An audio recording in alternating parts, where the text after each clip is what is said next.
10th of July is my understanding, Tom, which is interesting, I guess, in terms of the fact that the school holidays in many states, like New South Wales, for example, begin on the 4th of July. So it's really going to be a situation where you could go on the second week of school holidays to Queensland, not the first. But Scott Morrison has made some inroads to get that agreement from Annastacia Palaszczuk, because there were concerns even yesterday from the federal government that Palaszczuk would go for the end of July other than the start of July.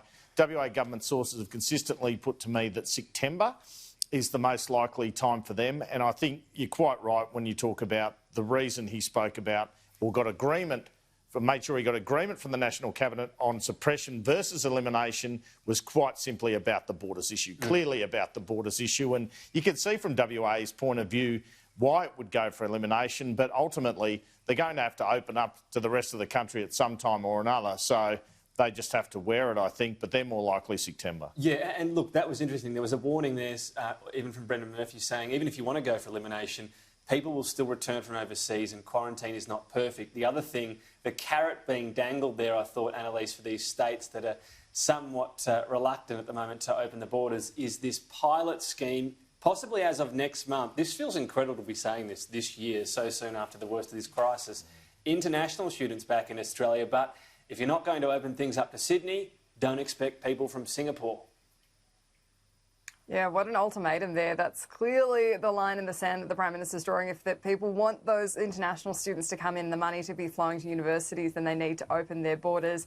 I'm sure that will be heard. There is that issue with Queensland. I think they did line out in their roadmap that they were going to review the borders on July 10, but Andrew's spot on there that the discussion about the actual date is what's really key, and it is likely to be sometime in July because they do want those school holiday dollars in the tourism industry. For the Gold Coast alone, $4.7 billion a year, 42,000 jobs it supports. And so that was just the emphatic moment, I think, from that press conference where the Prime Minister was asked about TV shows being taken offline because they were harking back to an era where there were really unacceptable values today. And he was saying that's not his focus. His focus is on the 800,000 people who are now on JobSeeker that weren't before coronavirus. And I think that was a real shot in the arm for all those states and territories who might be dragging their feet.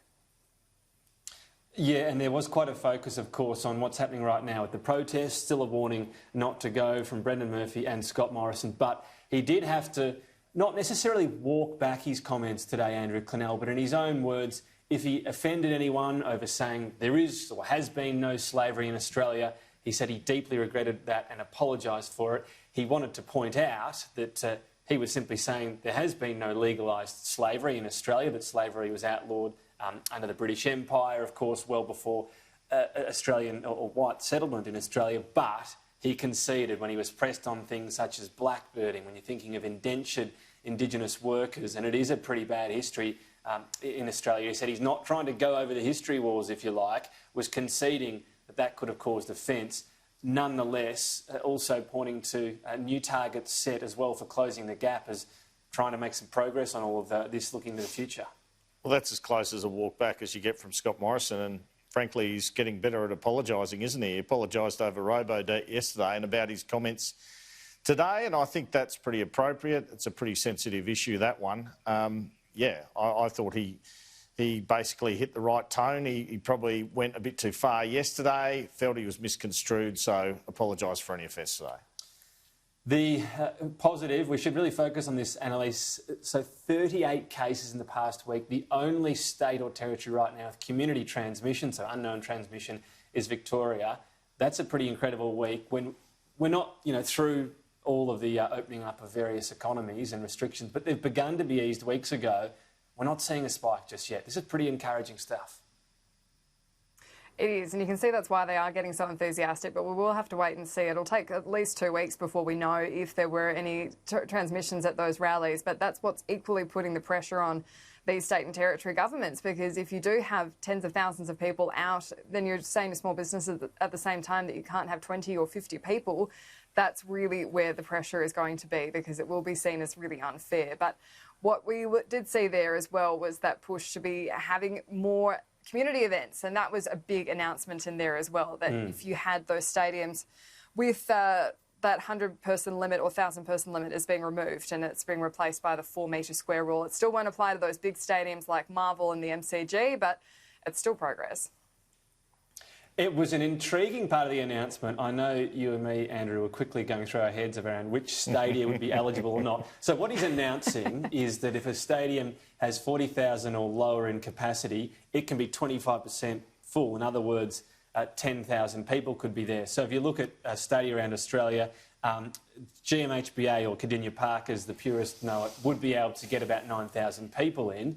As you mentioned, Annalise, Docklands or the MCG under this theoretically could get 0 in. When he was asked about this, Scott Morrison said, look, we'll see what happens in July. It's still up to individual states. And this sort of underlines as well, doesn't it, Andrew, as much as we have this national cabinet approach, states are going their own way. This week at the Adelaide Oval, in a stadium much bigger than 40,000 capacity, it's about 54,000, there's going to be more than 2,000 people there. So it's a supposed sort of parameter that's set that people sort of go under and over all the time. Yeah, I mean, that's what you've got to remember in all this, that the states ultimately make the restrictions decisions. So Scott Morrison's talking about an agreement from the National Cabinet around sort of guidelines, but New South Wales, as I understand it, were always going to let crowds into the footy, into the NRL from July 1 anyway, and the NRL had put to them 10,000 in a stadium of 40,000, funnily enough. So it's essentially, that's fair enough, but it's almost not news. It's what the states now do that is the actual final decision on these things, and there's moves to get people at the races. Interestingly, he talked about people being seated. Interestingly, he talked about problems with crowding on public transport if you fill up the MCG. There's absolutely no reason why you can't have 10,000 people at the MCG, though. That would be crazy. To work each day. If it's a Saturday going into the MCG, I guess you've got fewer services, but you wouldn't think it's more crowded in trains. I guess anything you have that bottleneck, don't you? If you've got a huge It is at the moment. It is at the moment because so many people are still working from home, and that in itself is a big handbrake on the economy, on the CBDs.